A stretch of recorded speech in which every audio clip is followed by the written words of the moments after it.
My name is Doris Chen. I think quite a few of you already know me. I'm a developer evangelist at Microsoft, and I'm local. My office is in Mountain View, but I'm also in the city quite a lot.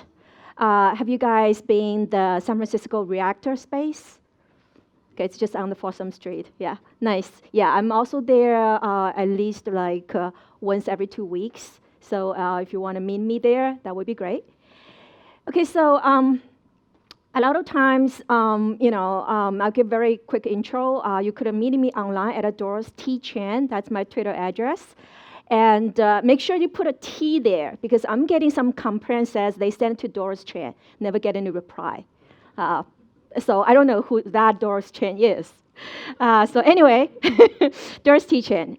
And also, if you want to, take a look at the presentation, the slide deck, I normally will do it after the talk. I will post it on my blog, which is the very first link here. And I know it's kind of long. It's okay. I don't remember the URL either. So what you could do is do a quick check, do a search. Actually, do Doris space MSDN. And normally the top 2 links, either from Google or Bing, one of the links is my blog address. And also, I did quite a bit of video, on different subjects, especially on JavaScript performance tuning. So you could actually search this Channel 9. Channel 9 is like the Microsoft kind of YouTube repository for all the different kind of training. It's free training, right? It's all free. So if you're interested in some of technology, take a quick look. And then, of course, email will work. It's a standard doris.chen@microsoft.com. So basically, I'm a web person. I have been, working on JavaScript, HTML, and JavaScript performance tuning, mobile web performance tuning for the past 2 years. And before that, I was a Java evangelist at Sun Microsystems, not Oracle, for many, many years before I joined Microsoft. I have been with Microsoft for about 6 years. And so far, so good. It's a good ride. Okay, so let me actually just get some idea about how many of you have heard about TypeScript? Almost everybody, that's good. How many of you are actually using TypeScript? Okay, a couple. Okay, very good. Okay, so we're gonna actually start with just talk about why we need a TypeScript, right? Why people may just say, oh, it's because Angular. What is really the main reason behind why we need a TypeScript? And what is exactly TypeScript, right? And we'll talk about the future, what's new in TypeScript, and also go over some of the really cool innovations in TypeScript, and hopefully you could actually take some advantage when you actually use that. So first thing first, why TypeScript? Okay, so I'm going to leave the slide for just a minute, because that reminds me something when I first started with Java development, which is about 16 years ago. When I first started to look into that, it is, do you remember? It is like write once, run everywhere, right? That's a message. So it is really, developers always want to spend more time to create new, amazing stuff, rather than struggle with the syntax, fix the errors, all those things, right? So you want to spend a time which make you exciting, right? So this is exactly one of the big reasons behind TypeScript is we want to make sure you will be able to focus on creating new, amazing content. That's a big thing. So if you look into how, or maybe, this is probably the sort of like a different sort of a category developers spending time, right? You probably spend a lot of time try to understand the code, right? It could be some other people's code. It could be the code you wrote a couple of years ago. And you kind of question yourself, why did I do such a thing like this? I could not believe I wrote this, right? So you do spend a lot of time, especially understanding some other people's code. You have to sort of understand how what is the flow, right? How it executes. You have probably read a lot of documentation because you want to understand the library they're using, right? And a lot of times you find a lot of bugs, right? So It's all your job, right? And the other part is obviously maintaining those existing code, right? Try to fix some bugs, get ready for some of the new features, right? And you really have to spend quite a bit of time on maintaining. And the last part, which is we're all excited about, is writing new code, implementing new feature, doing more feature enhancements, things like that, right? So basically, these are the things we probably do almost every day. Now, how many of you have heard about Monaco? Okay, one person. Not bad, good answer. I wish I have some swags I could give to you. So Monaco is actually the foundation of Visual Studio Code. How many of you heard about Visual Studio Code? Yay, okay, that's good. So again, Bowden and I will use Visual Studio Code to do all our demo, right? It is available for Windows, Mac, as well as for Linux. And you know, the point here I want to try to talk about Monaco is if you look at that, the very top line, it is actually a editor in a kind of like a browser, right? It's running an editor, running an embedded editor into a browser. And if you look into Monaco, it is a massive, big project.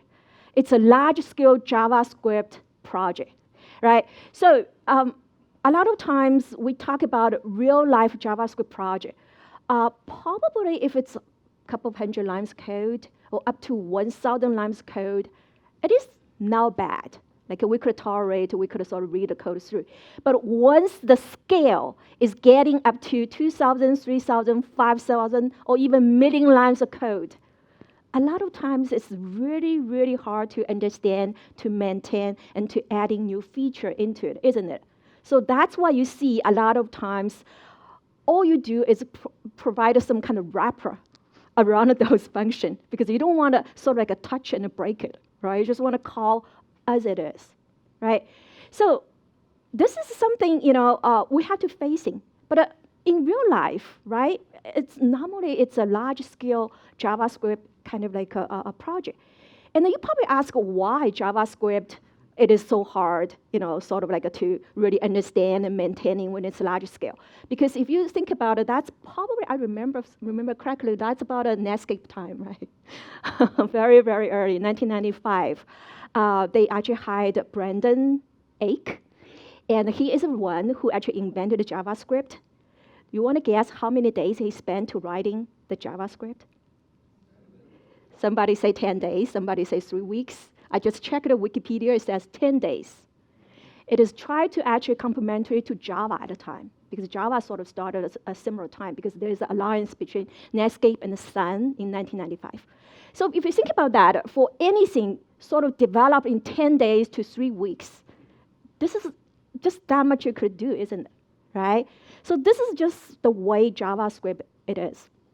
We either live with that, or maybe we have better solution.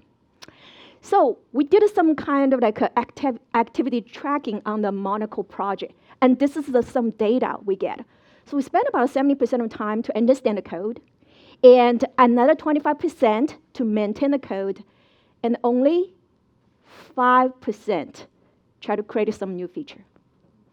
Isn't this something you want to do for every day? Does that make sense? Only 5% of your time is creating some innovation, creating some new feature? Probably not. So what we try to think is we could move this breakout a little bit better. We may be spending a little bit less time, like 65% of the time to understand, 20% to maintain, and then we have 15% of time to do the new innovation, to do the new creation. That would be much better. 15% versus 5%. It's a big improvement, right? So that is why, you know, it's really sort of reason behind to have TypeScript. All right, so this is sort of like a cut a long story short, and it started about 2 years ago, right? And then next questions, obviously, what is TypeScript, right? So really, by definition, it's a statically typed superset of JavaScript that compiles to old plain JavaScript. So really, you know, if you look into that, what sort of like catch your eye, the feature is typed. It's statically typed. That's a big thing, right? And then it compiles into the plain JavaScript so that you could use that anywhere during runtime. The biggest reason to have TypeScript is you want to scale your JavaScript project. So this is another big reason. And it's designed to run in any browser, on any host, on any platform. So again, it's an open source project, right? You could go to that GitHub to really get all the source code. And if you want to have one central location for TypeScript, say if you are sort of new to TypeScript, go to this TypeScriptLand.org. This is where, as a matter of fact, we could take a quick look. This is where you actually getting everything, right? So you could see, we just announced TypeScript 2.0 is available. And you could download it, right? See the documentation, see a lot of really cool sample code. Yes? Oh, sorry. Let's see how we could.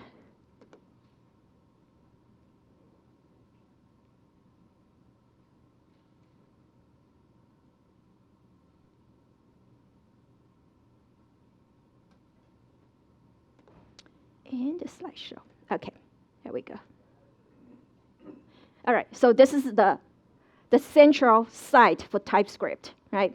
And again, samples, different kind of sample for you to get started with. Download, various options for you to install, to download. And there's a lot of tool support available here, depends on what is your preferred tool. You could also sort of like try something called like a playground to try it. It's a kind of like an online kind of editor for you to do that. So all kind of cool things. So this is your central spot. And then this is where in GitHub, right, you will see all the source code, you will see all the detail.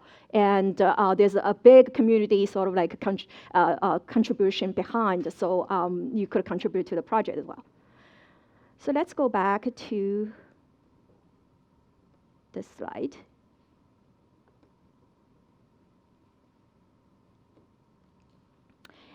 And the other thing, you're probably wondering is, what's so cool about static types, right? If you think about that, it is basically to make all the tool support available or possible. If everything is so dynamic, it would be really hard to use the tools to do autocomplete, IntelliSense, all those kind of features. Because it's statically typed, so tooling support is really tightly integrated with that. And that is why we have Visual Studio Code, Visual Studio, and I will show you in demo why tooling support is so important, right? So without further delay, let's actually just show you what a TypeScript it is. So let me actually go to. So this is the Visual Studio Code. Like I said, it's available on different platforms. And as I believe Bowden actually we're going to do the demo on Mac, so you could see how it runs on Mac. This is not a very sort of like a complex project, right? It's more like just to illustrate the point. So I actually have a very simple project, and it is just one JavaScript called a demo1.js. Could people on the back see it okay? All right, otherwise I could make it a little better. Better that way? Awesome. Okay, so let me make it slightly smaller so I could see the overview. Okay, so this is a JavaScript, right? Nothing wrong with that. You don't see any warning message whatsoever. It looks like a pretty normal. It's just a normal, typical JavaScript file. So what if we actually change this JavaScript to a TypeScript and with TS? Then it looks like we start to see something there. For one thing, it says this particular read-only, this is not assigned to the parameter of property descriptor, and it seems like a read-only does not exist in the type. Okay, so you see the error message. You say, okay, so what's going on with this read-only? So what I do, a quick thing is I could actually go to the definition of defining property. And inside the definer property, I could look for one of the property descriptor, which is where you actually putting the read-only into it. So let's go to that. And if you look into this, all the properties inside this is obviously you see there's no readable. There's a writable kind of parameter there. So OK, so there's no readable, of course. Let me go back to fix it.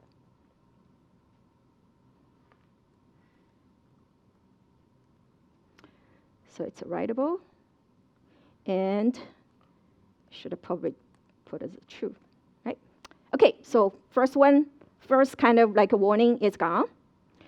And the second thing here is you see this ship weight, right? So it basically says I'm expecting something, a number, to compare with that 100.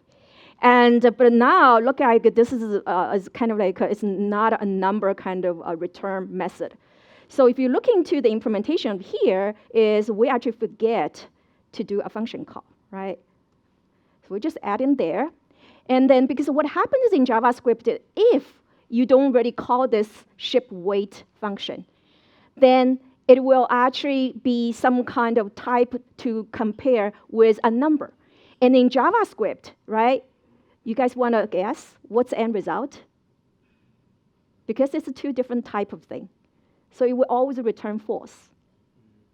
Right? So in JavaScript, maybe you will see this ship weight will always, it will never greater than 100 because there's no comparison. It's just a type kind of checking. It's false. It's wrong, right? So, but think about that. If you don't, use it in TypeScript editor, it probably takes you a while to understand, why it's wrong, right? Not until runtime you figure out that. Okay, so the other thing is we could do is we look into is it was complaining this trim does not exist on the type number. So it looks like this val is a number. Okay, so if we look into this for each function, we see the API very clearly. It says it's supposed to be a value is for any type, and index is a number. And here, we actually put it in the reverse order, right? So this might be an easy fix we could do. All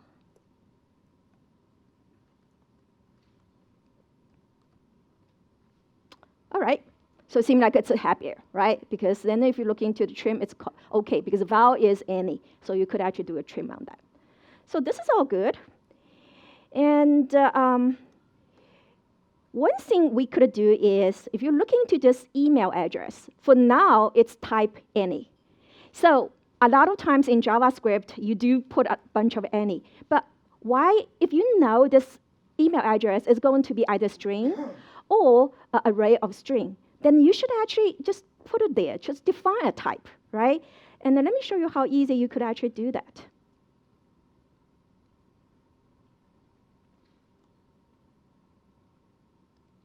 Oops.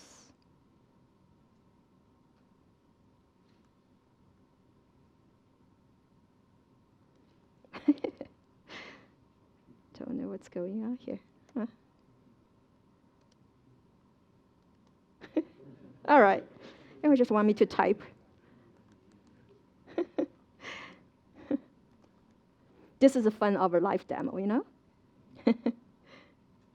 right.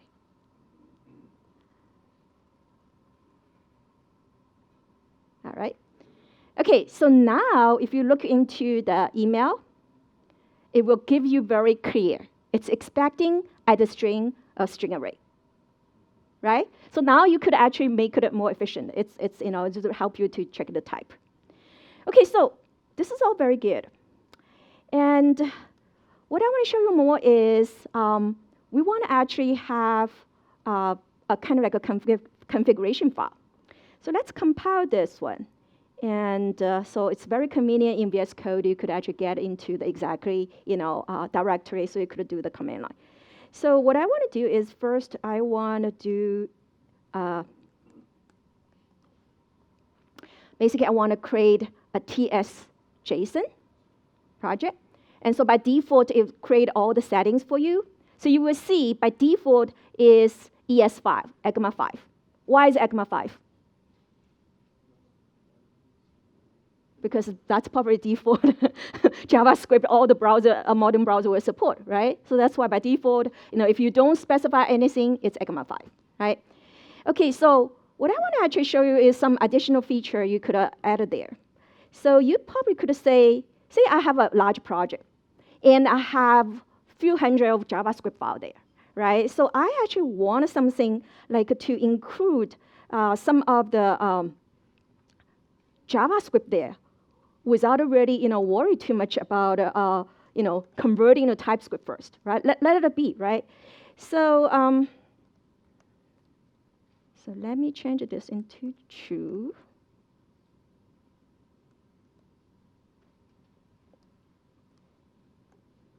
There's one more code in there. And the other thing I try to do here is I try to have an output directory. So I will be able to, let me actually format it.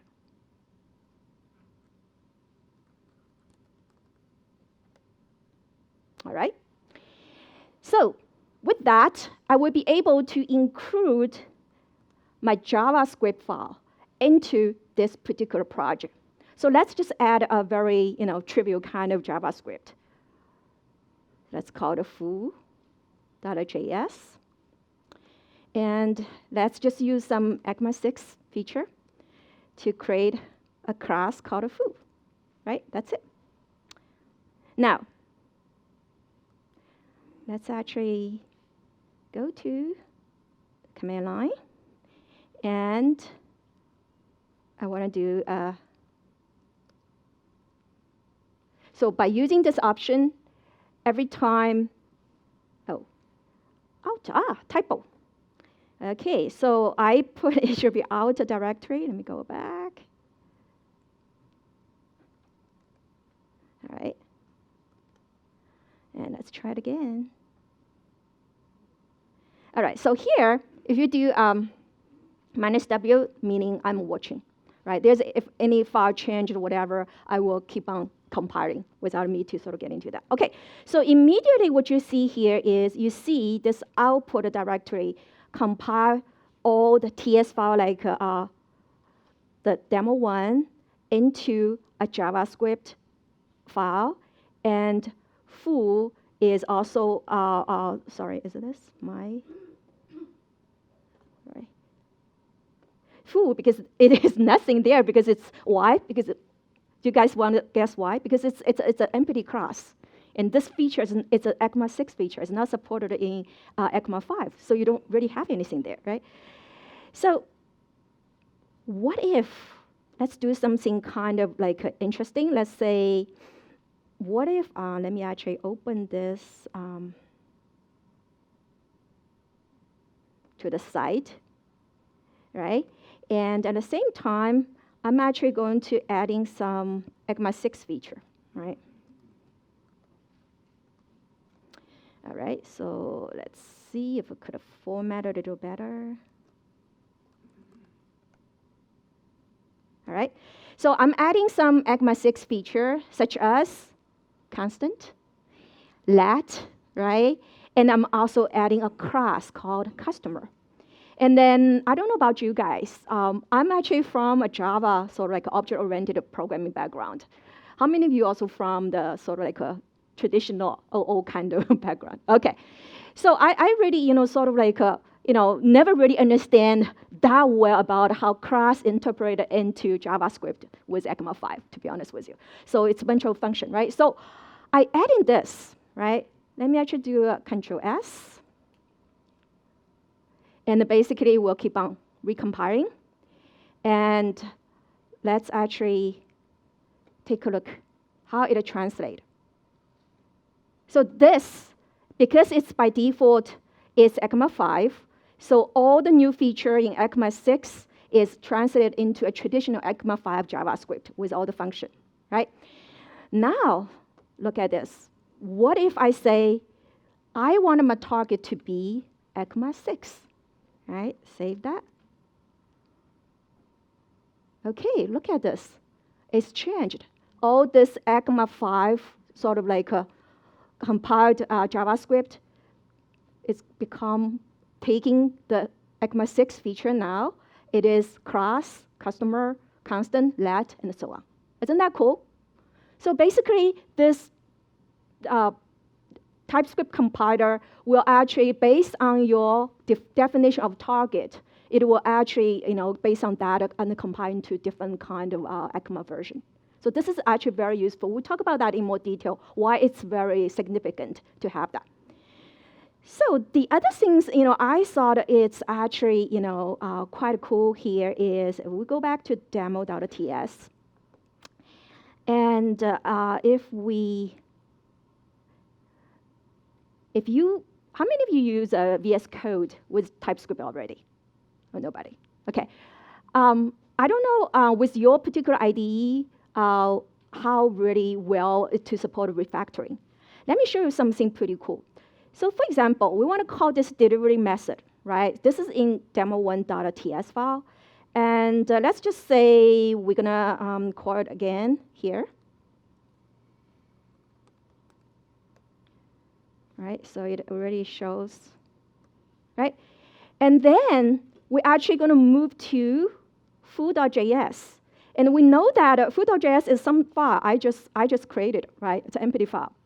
And because I actually configured allow.js, so it's actually create another copy. It's included inside the output directory with both demo1 and food.js. So that way, I didn't really sort of mention is if you have multiple JavaScript file and you don't want to convert to the TypeScript yet, you could actually use this feature to sort of combine it into the final package. So that later on, you could actually sort of like convert, if you're comfortable with TypeScript, and then you could actually convert your JavaScript into TypeScript. So incrementally, you could do that, right? So you don't have to, everything have to convert into TypeScript at the beginning. All right, so this is a JavaScript, right? So let's actually put in something like delivery method. It's called here. And save it. And then let's see what happened, right? So let's actually have one delivery method here, and also we put it into our newly added class, right? Let me kill this. And the refactoring will actually allow you to say if you select delivery method, let's actually close this for now. And it will actually highlight, oh, whoops. I probably, sorry, wrong file. It's here.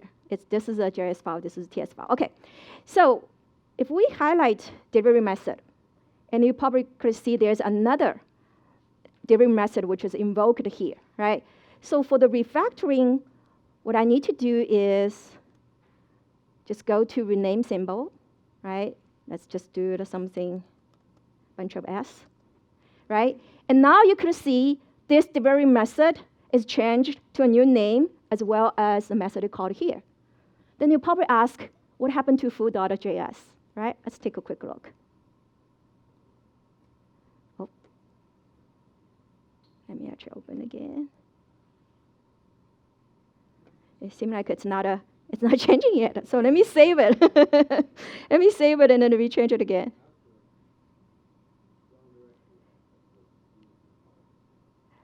I actually killed this should be from the same one. So let me actually, call this. But one thing you could have noticed is after the refactoring,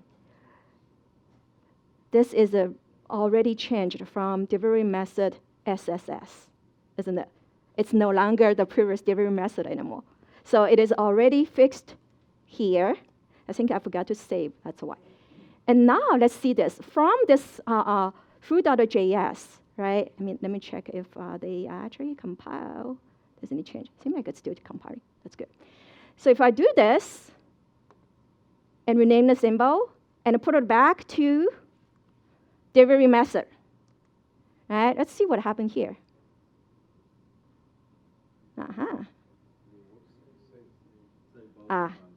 Let's save it first. Thank you. Maybe let's do it here. Now it's kind of mixed up, but it should work. Does that FoodJS have to be a TS? No, it is actually, I purposely created a JS file. It should be working. Doris,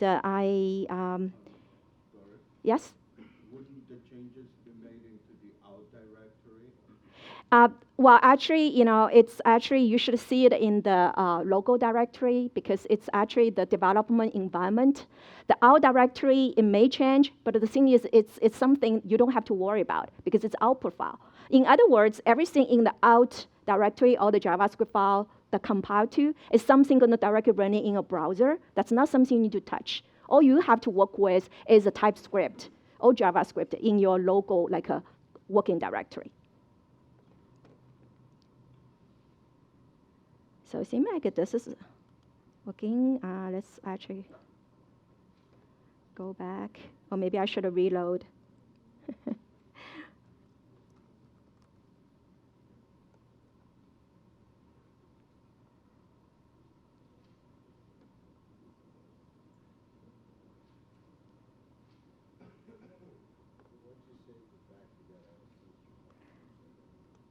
Yeah, let me actually close this, open again. Let me try one more time. All right.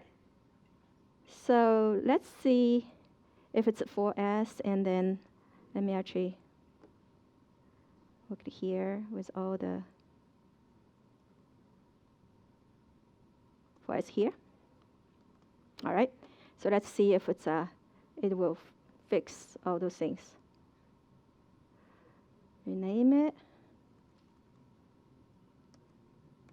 All right, so we see that obviously this particular one is really changed, right? So how about this guy here? Oh, I guess the demo code is not with me today. It's supposed to be changed, and you're right. Let's actually take a look at the output. Oh, this one doesn't as interpreted. Okay, so yeah, it's actually in the constructor. So it is, maybe there's a reason. Let's say maybe it is thinking it's from the foo, the method. It's not really part of the global variable. Of course, I could dig into more to see if I leave it outside to see if it changes. Let's see if I do this, right? But one thing you could see is if I do delivery method here again, it does already give you the refactor after you change the name, right? So let's try one more time to see if it's working.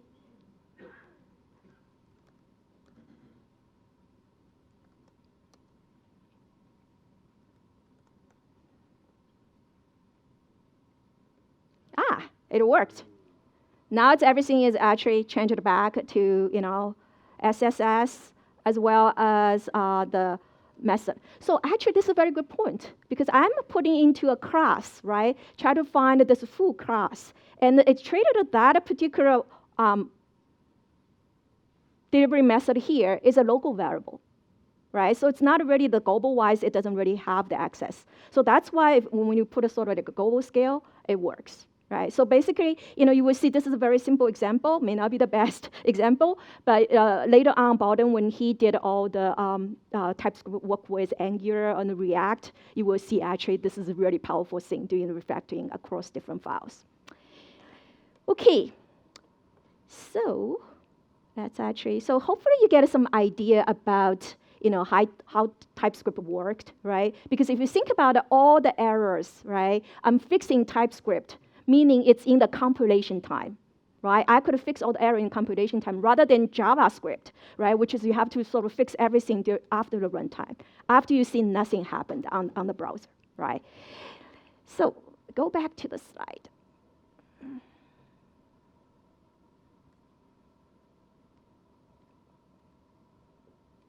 Okay, so wrap up a little bit.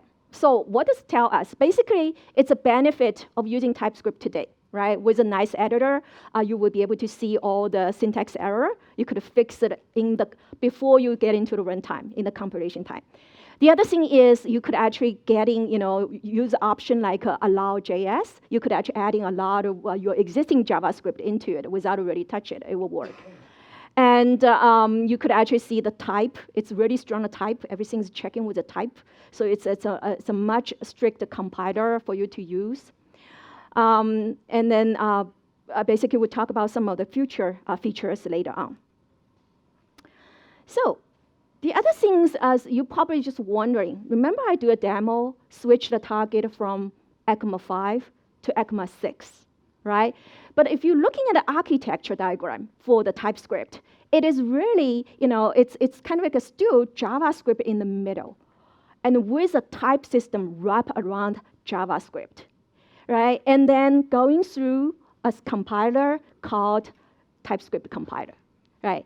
And then finally, you're getting the plain old JavaScript, which is the same old JavaScript you started with, and it's the same JavaScript is going to run in the browser, just like any of your JavaScript project, right?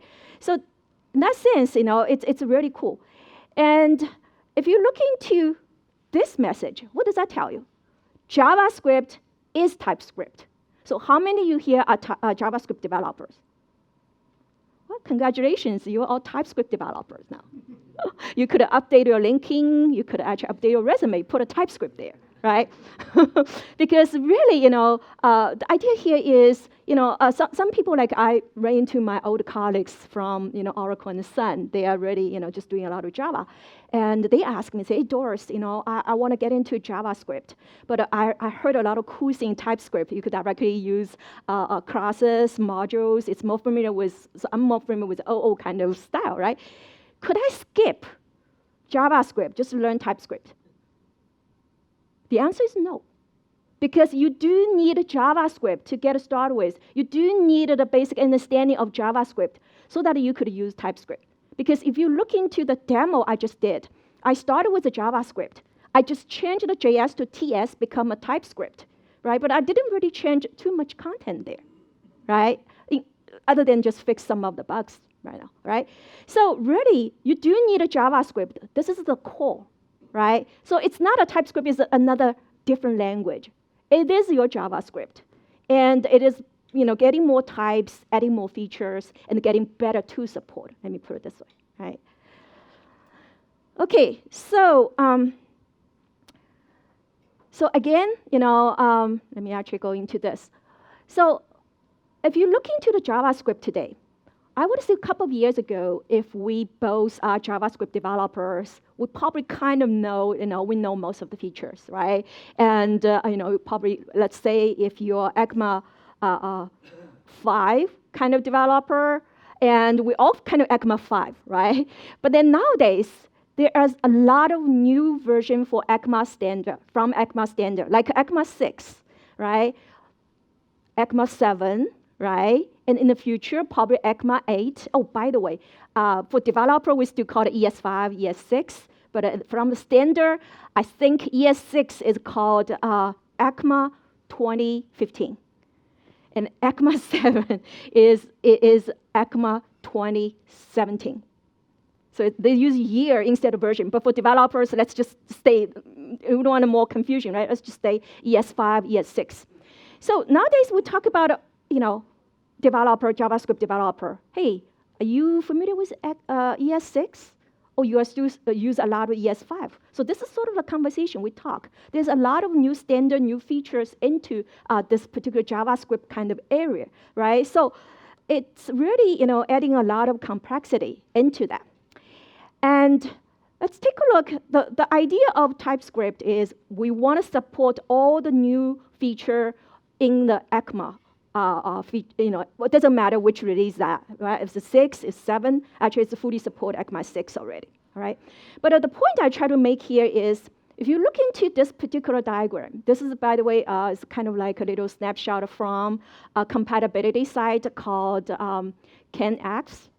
This CanX is a really cool site. It will show you all the ECMA 6 feature, and then we'll show you what's supported for different browsers. For example, Edge.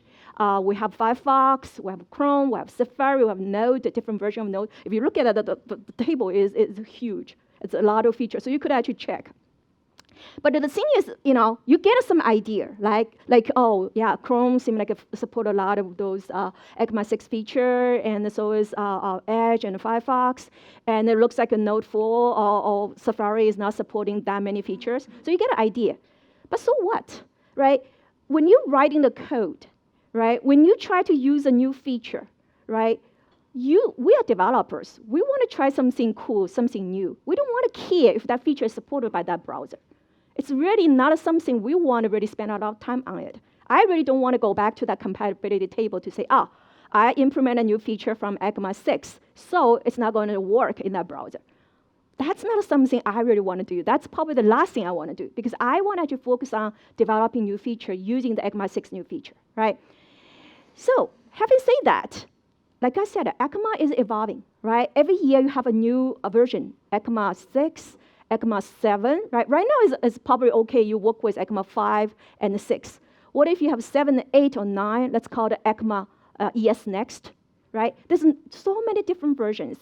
And then for you, you probably want to try all the new cool features, right? But when you're trying that, you probably want to say, should I worry about if that feature is going to implement, if it's going to run well on that particular browser?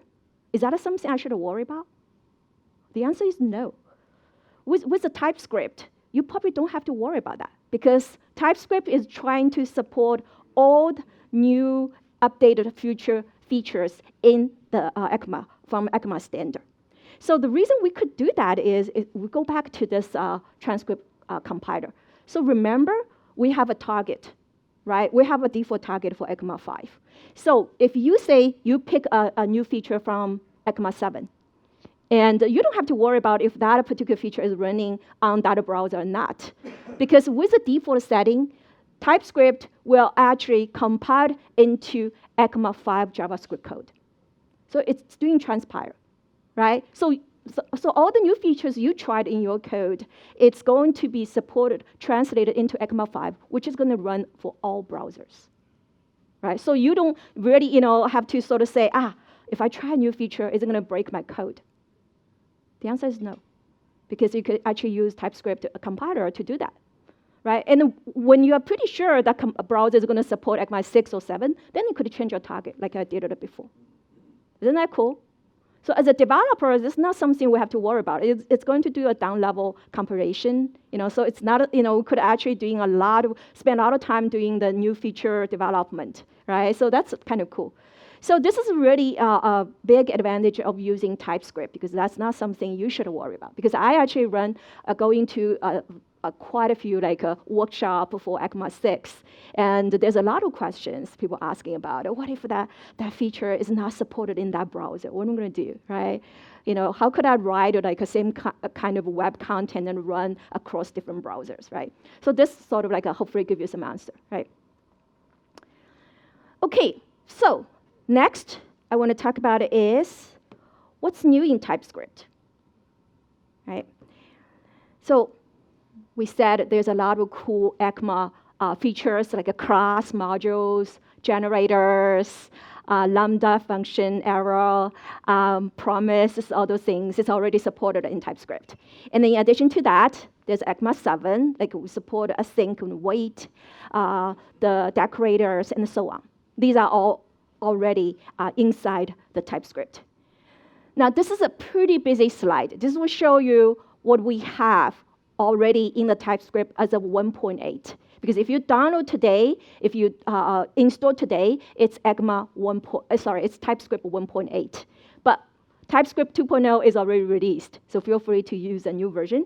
So if you go to the GitHub, it will give you all the detailed sort of explanation, what are those things. What I actually want to sort of bring your attention is take a look at some of the TypeScript 2.0 new feature. And obviously, if you look into that, this is a pretty big list, right? So, but what are the things which I think the most interesting thing is non-nullable types and the control flow analysis. The non-nullable, anybody get an idea about non-nullable types? This is actually most sort of a request feature in the GitHub. So we have the support in 2.0. So let's take a look, nullable, what I mean, right? So if you look into JavaScript, all the sort of, the primary class, number, string, and boolean, right? And you notice that for every those primary class or type, you actually have undefined and null inside. So this gives us a lot of trouble when we try to program with that, because we have to sort of figure out if it's undefined, if it's null, and so on, right? So what if we do this? Have you heard about the union type? Union type is like either this or this. So if we want to actually do both either a number or a string, right, we could sort of like do a union type like this. And we could even say, we could do all the type here, but make sure all the number, string, and the boolean, they all have different meaning. Basically has a value, right? So we could extract null, we could extract undefined into the different type. So in addition to the original 3 types, we could actually have 5 types to work with. And the good thing about that is the first 3 types, you always have a valid value. You don't have to worry if it's a null, if it's undefined, right? So this is actually a very cool feature implemented in the 2.0. And then if you want to use null or you want to use define, you could do some union type like number or null or undefined. You could do things like that. You still have to go back to the old, previous way we define in JavaScript, right? So what's so cool about that?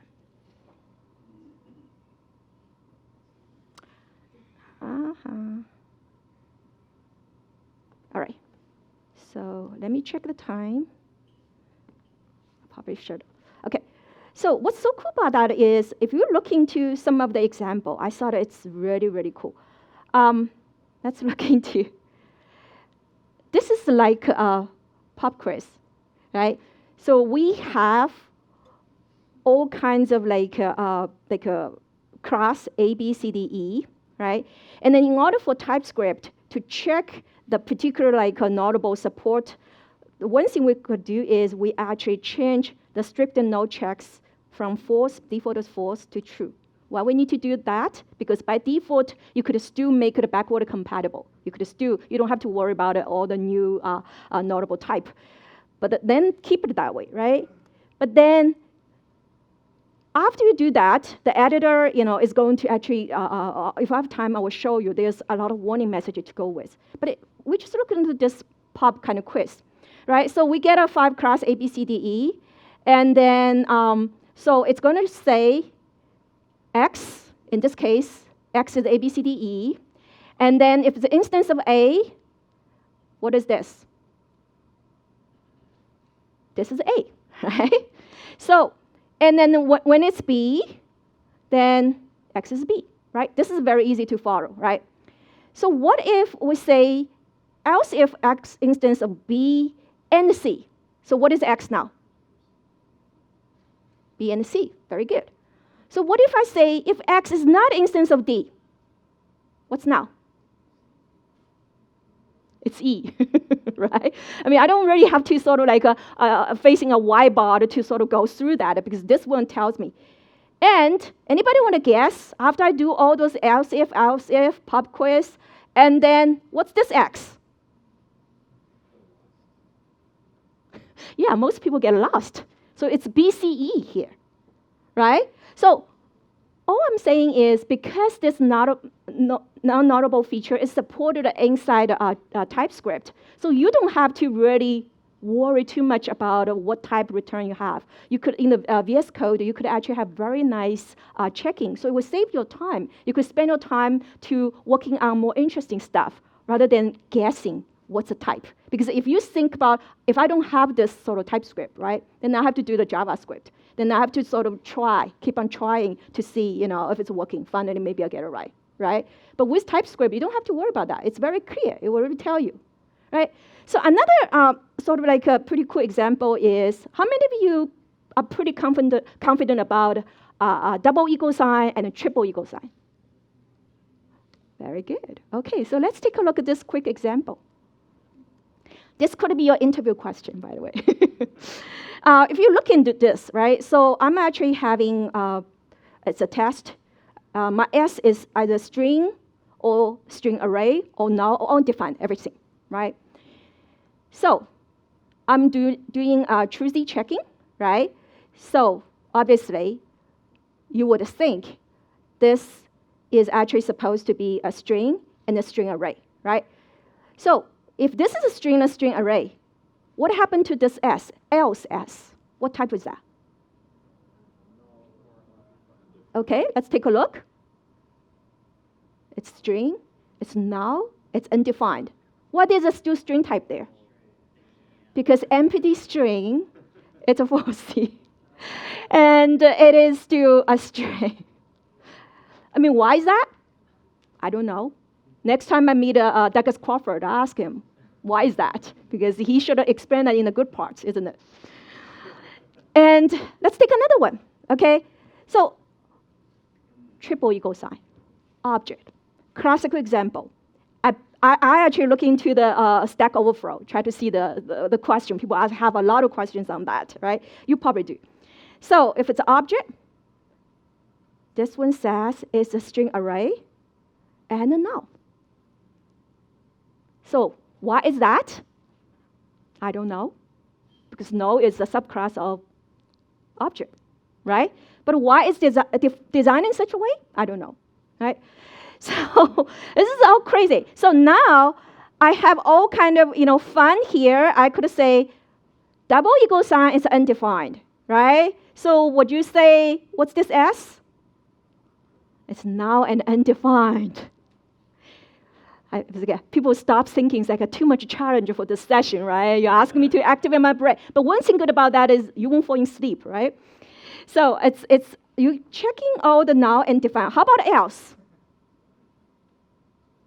It's string and string array, right? So now we have the famous triple equal sign with undefined. Anybody want to guess what this S is? Now it's undefined because it's a triple equal sign undefined. I get most of you. So it is undefined. And the else here is string array and null. So there's a difference between triple equal sign versus double equal sign. One is actually checking just the data, one is also checking the type. All right, so it's what they call abstract equality or the what they call exclusive equality, something like that, right? So this is really, I think this is awesome, to really, have those kind of tools. And now you would never really run into those problems, right?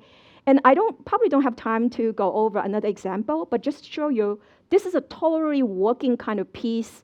I don't have the error message. If I don't turn on this nullable support in the configuration file, you will see everything's fine. But now we seem like I have a lot of errors with different things. And think about it, if you don't have a editor support like this, how many times you have to fix all the errors in JavaScript, right? So now nullable feature is really a really good thing to have. Okay, so hopefully you all get some idea. And I'm going to go back to the slide and wrap it up.